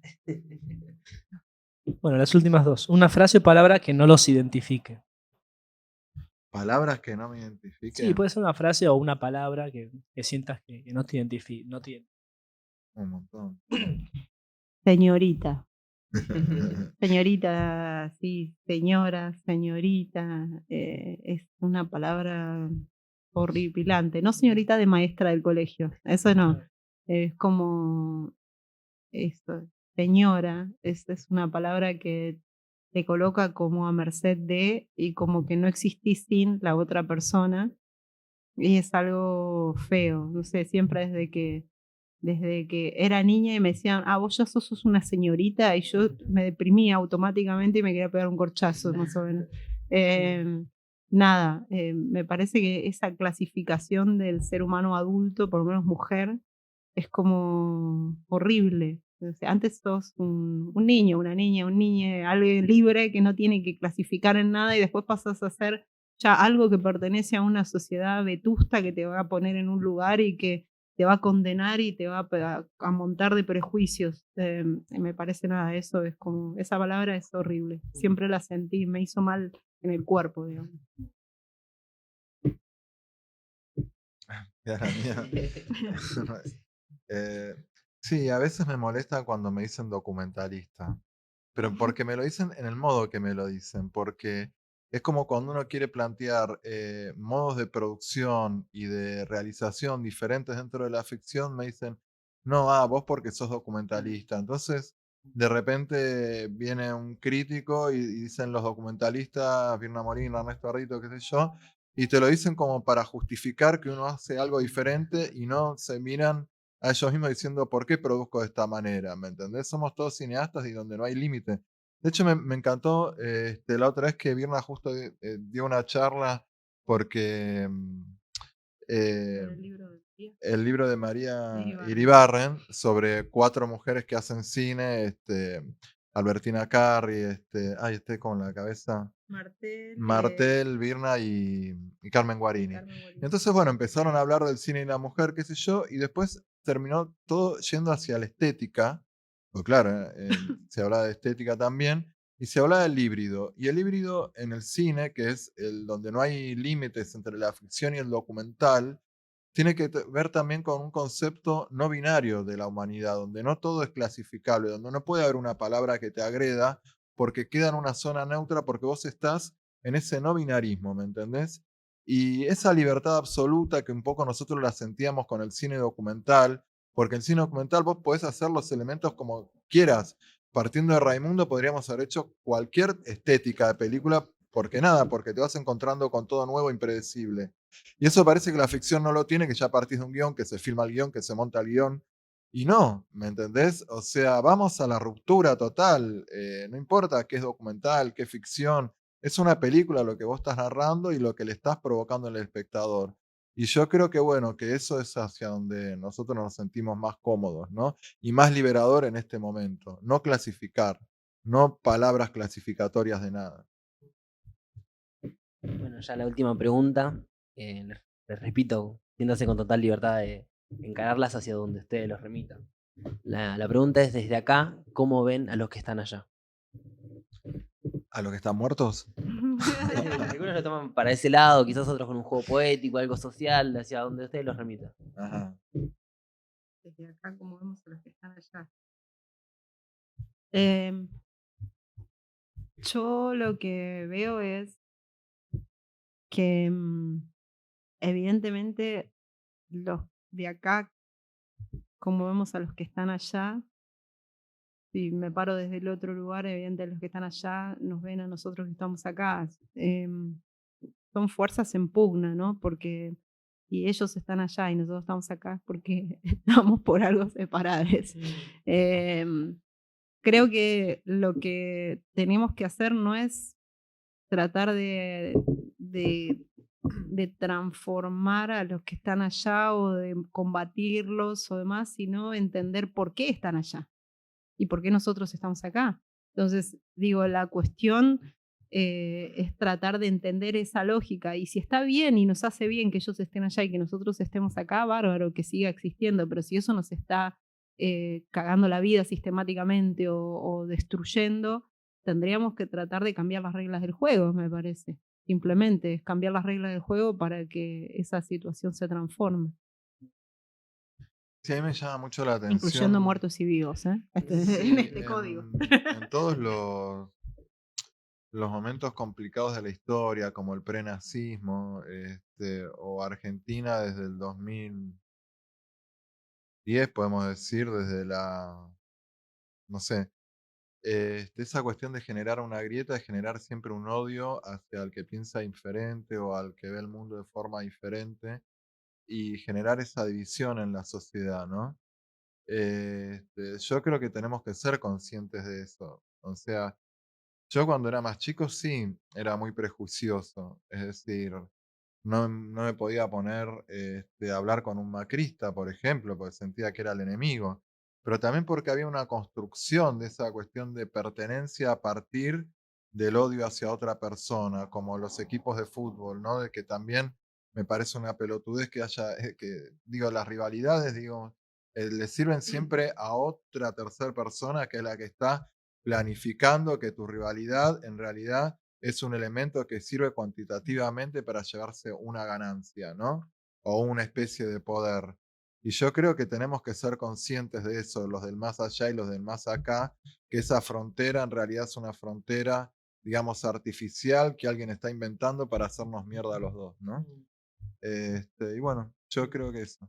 Y quizás, y entonces es Dios que se está divirtiendo. Esa es la pregunta para él. Le damos un aplauso a Virna y Ernesto.